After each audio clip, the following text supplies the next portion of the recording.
कैसे हैं आप लोग बच्चों? उम्मीद है आप लोग अच्छे से होंगे। अब देखिए हम लेके आ चुके हैं class 10 NCERT math chapter 11 areas related to circle exercise 11.1 का पार्ट नंबर 4। इसके पहले के video number part 1, part 2, part 3 में हम क्वेश्चन नंबर 1, 2, 3, 4, 5, 6 ये 6 क्वेश्चन 1 से लेकर 6 क्वेश्चन उसका सोल्यूशन 1 बाय 1 कर चुके हैं।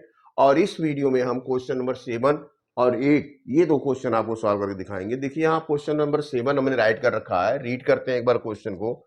A card of a circle of radius 12 centimeter subtend an angle of 120 degree at the center. Find the area of corresponding segment of circle. Use pi equal to 3.14 and under root 3 equal to 1.73. अब देखिए ये एक circle हो गया, centre वो हो गया, radius 12 centimetre है और सेंटर पे एंगल कितना बना रहा है 120 डिग्री। ठीक है ना, ये जो सेंटर बना रहा है ये 120 डिग्री बनता है। तो इसका सोल्यूशन हम लोग करते हैं बच्चों। देखिए इसका सोल्यूशन कैसे होगा। तो इसके सोल्यूशन के क्रम में जो है सबसे पहले हम क्या लिखेंगे, let us draw a perpendicular OB. Let us draw a perpendicular OB on card EST. Okay, it will bisect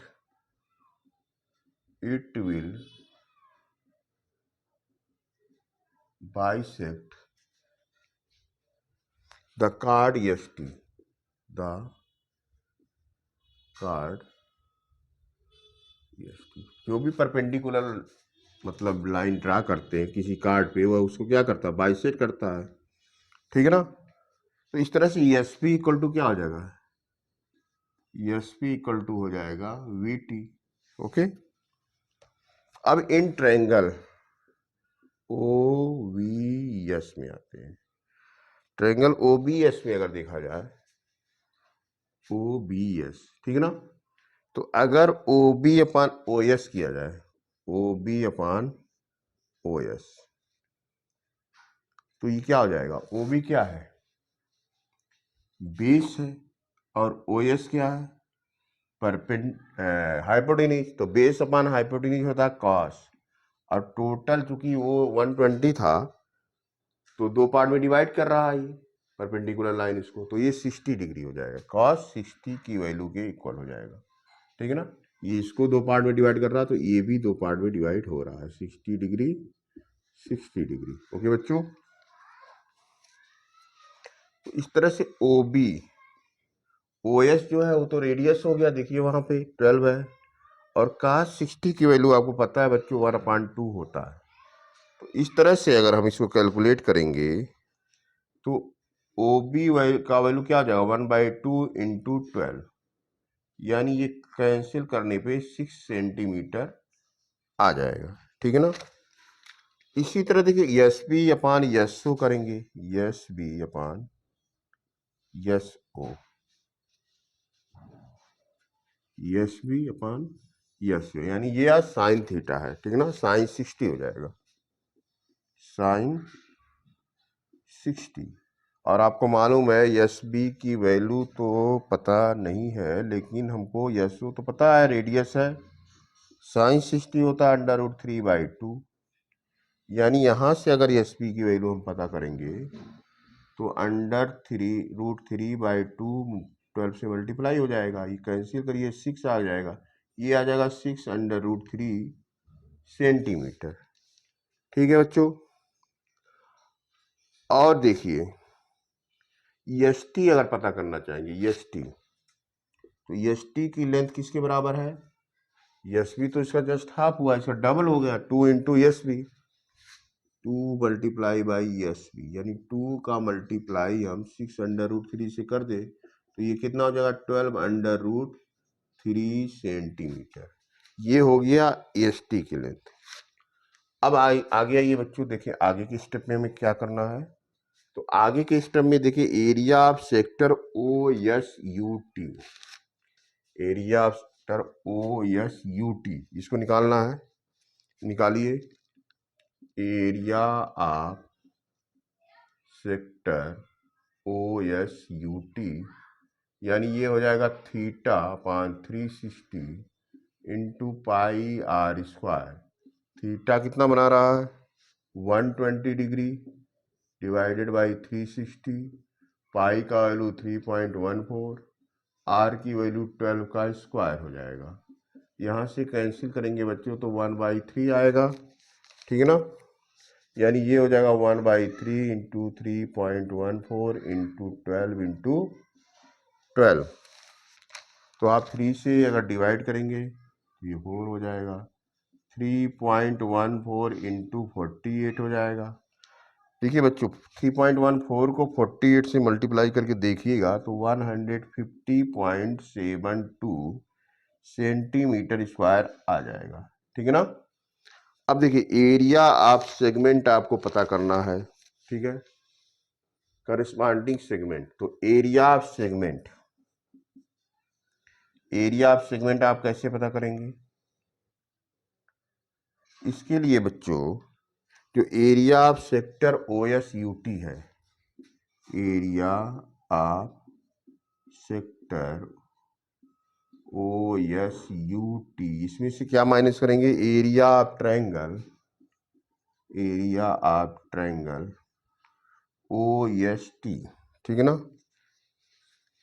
तो area of triangle O S T निकालने के लिए, ठीक है, कैसे निकालेंगे area of triangle O S T? देखिए 1/2 base into height से निकल जाएगा, ठीक है ना। Area of sector O S C two तो हमारा आ गया कितना 150.72, 150.72। अब area of triangle O S T निकाल लेते हैं एक बार। ओ एस टी यहाँ पे कैलकुलेट कर लेते हैं, चलिए। Area of triangle O S T equal to 1/2, base कितना हो गया 12√3, और हाइट कितना हो गया, ये हाइट है आपका कितना, ये है ओ बी 6, यानी यहाँ से इसको कट करेंगे तो 36 इंटू √3, तो 36 का मल्टीप्लाई 1.73 में करते हैं, देखते हैं आंसर कितना आता है। 36 1.73, 6 3 जा 18, 3 3 जा 9, 1 10, 108 हो जाएगा। 6 7 जा 42, 7 3 जा 21, 25, और ये हो जाएगा 36, 8 2 2 6, 62.28 आ गया बच्चों। कितना आ गया 62.28, इतना सेंटीमीटर स्क्वायर। यहाँ से area of triangle O S T निकाल लिया। तो यही वैल्यू वहाँ से माइनस कर दीजिए 62.28, area of triangle O S T 62.28, इतना माइनस करेंगे तो वैल्यू कितना आ जाएगा 88.44, 88.44 सेंटीमीटर स्क्वायर। आप माइनस करके देख लीजिएगा, इतना आंसर आ जाएगा। तो इस तरह से क्वेश्चन नंबर 7 ये बच्चों आपका सवाल हुआ, और इसमें करना कुछ नहीं है, आपको ये डायग्राम बना है, यहाँ से एक परपेंडिकुलर लाइन खींचेंगे तो ये 120 को भी बाइसेक्ट करेगा और लाइन को भी बाइसेक्ट करेगा। ये 60 डिग्री हो गया और ये बाइसेक्ट हो गया। तो cos थीटा से हम OB की वैल्यू और sin थीटा से SB की वैल्यू वहाँ पता कर लेंगे, और ये ST की वैल्यू करने के लिए हम इसको 2 से मल्टीप्लाई कर दिए, ये पूरा 12√3 आ गया, और ये कितना आ गया 6 सेंटीमीटर आ गया। तो 1/2 बेस इंटू हाइट वाला फार्मूला लगा के हमने ट्रायंगल का एरिया कैलकुलेट किया। उसके बाद एरिया ऑफ सेक्टर पता किए। एरिया ऑफ सेक्टर जब पता चल जाएगा, सेगमेंट का मतलब ये वाला पार्ट होता है, तो इस पार्ट को जो शेडेड पार्ट है इसका एरिया अगर निकालना है तो सेक्टर में से ये एरिया ऑफ ट्रायंगल आप माइनस करेंगे। तो यही जो सेक्टर है ये 88.44 सेंटीमीटर स्क्वायर आ गया, और यही आपका आंसर हो गया बच्चों। आपको समझ में आ रहा होगा, और अगर आपको मेरा पढ़ाने का तरीका पसंद आ रहा है तो वीडियो को लगातार वॉच करिए, शेयर करिए, सब्सक्राइब करिए और कमेंट करना मत भूलिए, ताकि हमको मोटिवेशन मिलता रहे और हम इसी तरह लगातार आपके लिए नए नए वीडियो बनाकर लाते रहें। आइए अब क्वेश्चन नंबर 8 को सॉल्व करेंगे और देखेंगे उसका सोल्यूशन क्या होता है।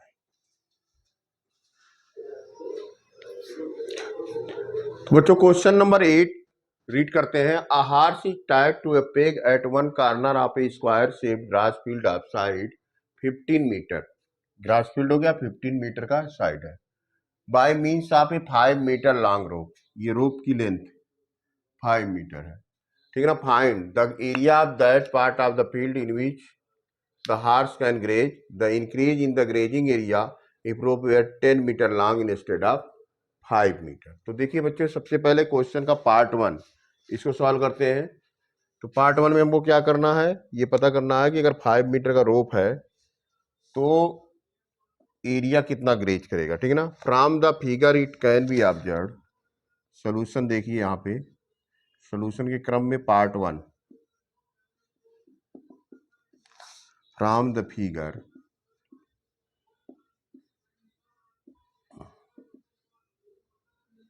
It can be observe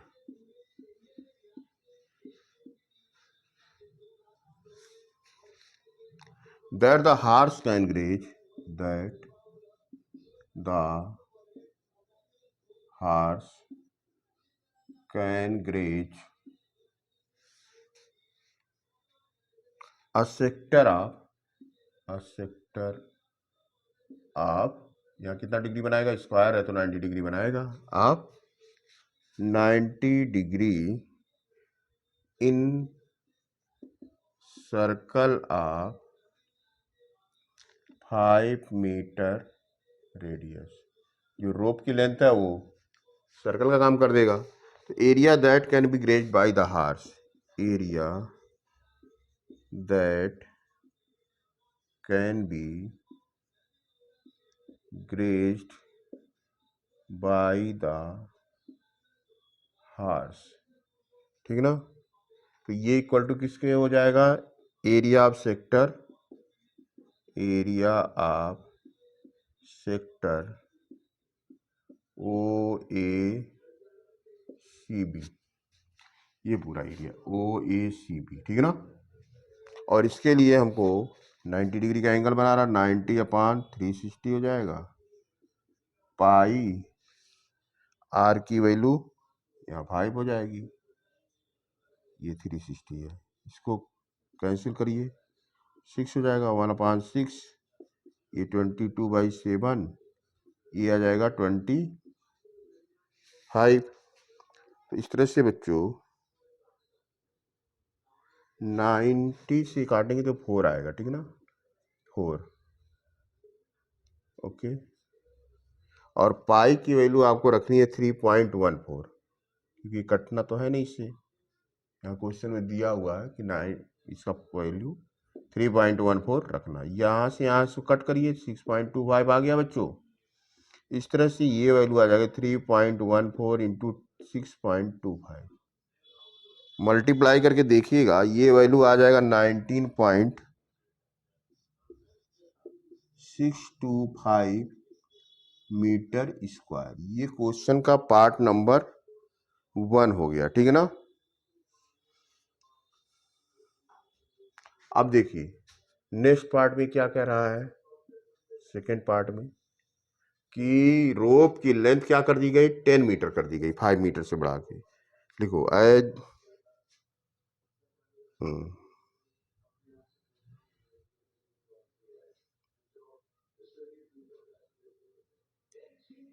we can observe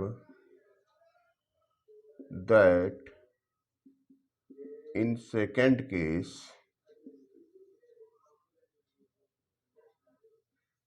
rope will be increased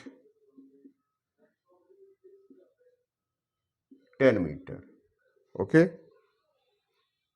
तो एरिया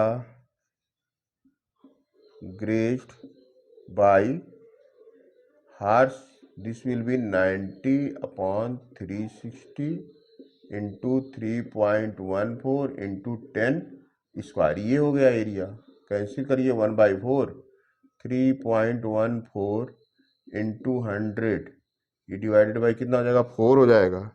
ठीक है, अब 4 से इसको कैंसिल करिए 25 आ जाएगा। इस तरह से 3.14 इंटू 25, इसका मल्टीप्लाई करेंगे बच्चों तो ये आ जाएगा 78.5 मीटर स्क्वायर। ठीक है ना, जब 5 मीटर था तो एरिया ये आ गया, 10 मीटर किया तो एरिया ये आ गया। ठीक है, अब आपको क्या पता करना है, इंक्रीज इन ग्रेज एरिया। देखिए यहाँ पूछ रहा है इंक्रीज इन ग्रेजिंग एरिया, तो इसको भी पता लगाते हैं। चलिए, इंक्रीजिंग ग्रेजिंग एरिया। ठीक है ना, तो आप देखिए यहाँ पे ये 78.5 मीटर है, मीटर स्क्वायर। इसमें से वो पहले का जो एरिया है 19.625 मीटर स्क्वायर हमने माइनस कर दिया, तो कितना हो जाएगा, ये आ जाएगा 58.875 मीटर स्क्वायर। और यही आपका आंसर, आप माइनस करके देखिएगा, ये आंसर आपका आ जाएगा बच्चों। ठीक है ना, तो इस तरह से क्वेश्चन नंबर 8 का सलूशन हमने यहाँ कर दिया। और इसी के साथ वीडियो का पार्ट नंबर 4 हम यहीं पे स्टॉप करते हैं। आगे के क्वेश्चनों के लिए हम जल्दी लेके आ रहे हैं वीडियो का पार्ट नंबर 5। तब तक इसको देखते रहिए और क्वेश्चन को प्रैक्टिस करते रहिए।